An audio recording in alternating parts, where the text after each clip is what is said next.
The next speaker I would like to introduce is Stephan Petermann. He's the editor-in-chief of VOLUME magazine in Amsterdam. It's a magazine on architecture and design, and he's been a long-term collaborator of Rem Koolhaas in Rotterdam. He's worked with him since 2006, and he was an associate of OMA's think tank AMO from 2010 until 2019, and he will speak on the notion of roof.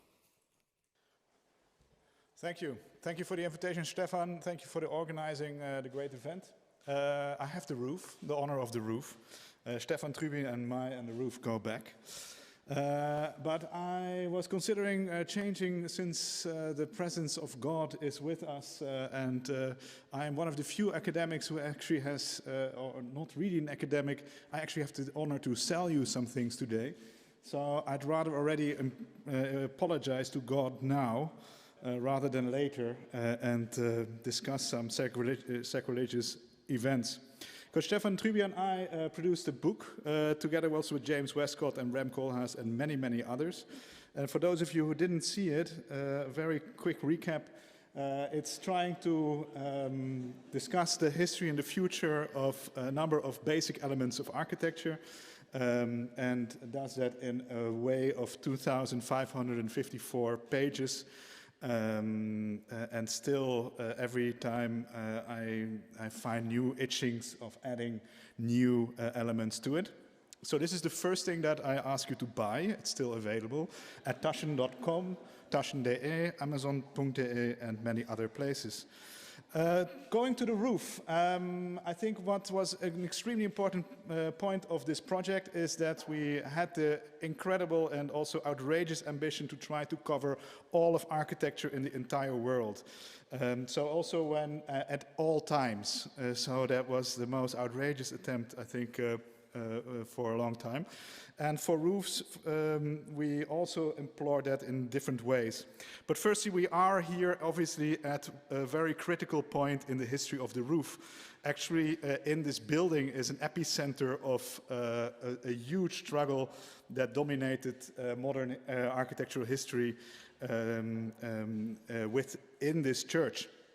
It is a discussion that obviously went between the flat roof and the inclined roof, which we also discussed in the book, in terms of also really architects trying to explain in detail why one would be preferred over the other.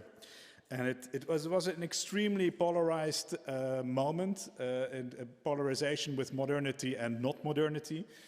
Something that I felt and feel very uncomfortable with, specifically in a culture that we have at the moment of intensified polarization in the world, and something that also back then I wanted to escape. And luckily there was the city of Jena, because the city of Jena had at the same time that this sort of very fierce political battle between the avant-garde and the traditional architects, where they were doing other stuff. They were building concrete domes on top of Carl Zeit's factory buildings. So they were completely reinventing the roof and really trying to figure out what this new material of concrete could actually mean for the roof. And doing that without, this is later, but doing that basically ignoring the oppositions that led to this, also this place being so weird to visit and to consider. So an important element was to also really expand outside of the Western notions of architecture, also history. And I'm trained as an architecture historian. I was trained in Utrecht in early medieval architecture and early late medieval architecture. And to my great embarrassment, I didn't know any of the non-Western treatises. So this was the first exploration we did with students of Harvard to explore what are ancient texts saying about roofs. And let's say every other book in the world was forgotten, and you only would have this book. Could you build a roof with it? And actually the only book that really met that criterion was a Chinese book.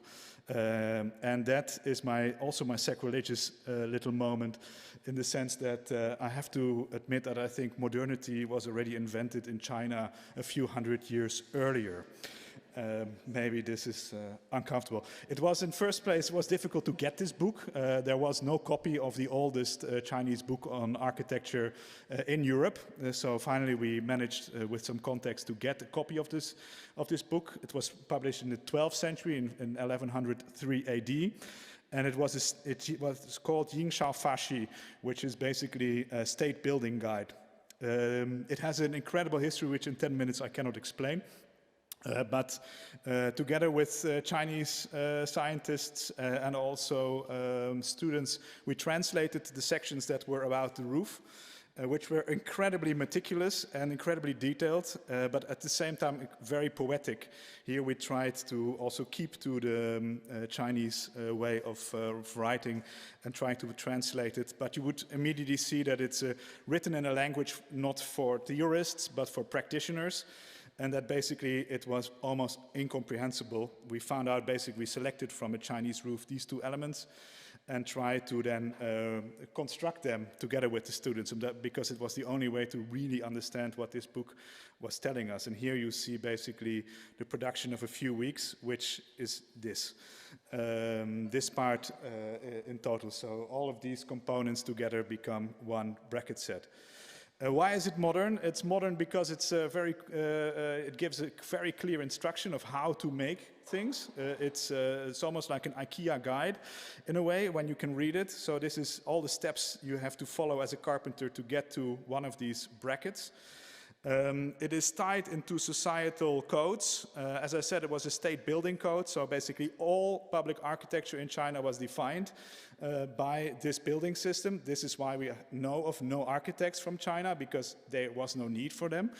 And basically everybody in society had its own class, and even went down to the element size. So if you would be an emperor, you would have a bracket set that had this scale, and if you were a lower servant, you had this scale. So it's really critically just defined a society in a very strong way. 70% of the book was about accountancy, which we try to sort of summarize in a sort of a Western numerical tradition. But basically, it was also a guide that helped curb corruption, because everything was defined, there was very little space for corruption to occur in this whole system. And it was a very objective way of speaking. It was standardized, but it also left some space for changes. Like this is, for example, a luxurious form of a bracket, and this is a more economic way of building. And together with many other aspects, I think it really formed the core. There are so many ingredients of modern architecture inhibited in this system and the way we build. You think about our building economy in terms of sustainability, in terms of being able to replace things, that I really was impressed with it. So also thanks to Stephan for being on that journey. Now I am indeed editor-in-chief of a magazine, VOLUME. This is the second advertising area that I will announce. What did I take from this history with the Chinese? One, that there are a lot of forgotten histories, forgotten stories. I wouldn't call everything marginalized, but at least under considered, that are also super interesting and extremely funny. Can be at the same time. This is why half of our magazine is devoted to being a review, not just of the Western Hemisphere, but of basically trying to connect with as many different countries in the world at a moment when sort of that is increasingly difficult. This is a collaboration with University of Nairobi, the Central Academy of Fine Arts in Beijing, the Berlage in Delft, and I would very much like to collaborate with even more schools on this, and to get this really to be every year an issue that represents the most different corners in the world, what they are thinking, what they are dreaming, what they are criticizing, what they are praising. The second thing is that we are working on a number of guides. And trying to see if we could develop new forms of guides, new forms of ideas of meeting the different challenges that we face. Lastly, I would ask you to, so the number 60, you can buy it here. You can buy it online. 61, almost finished, almost going to print, also available. This is another thing I'd like to have your attention for, pumpupthevolume.eu. It's a free bi-weekly newsletter where we try to connect different architectural platforms and get the best articles you need to read, the best books, the best lectures, everything you missed into one interesting and exciting newsletter.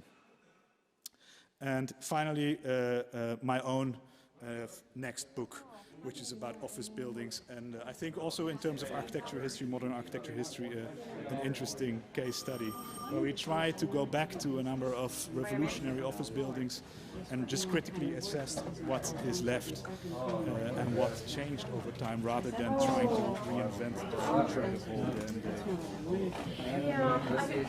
So thank you very much.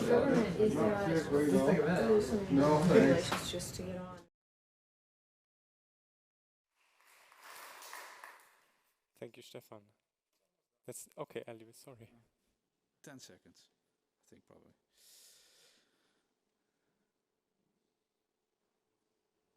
It's a good book. Now only 50 euros. Can you imagine?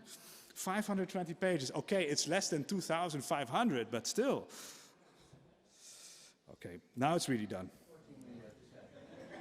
Thank you.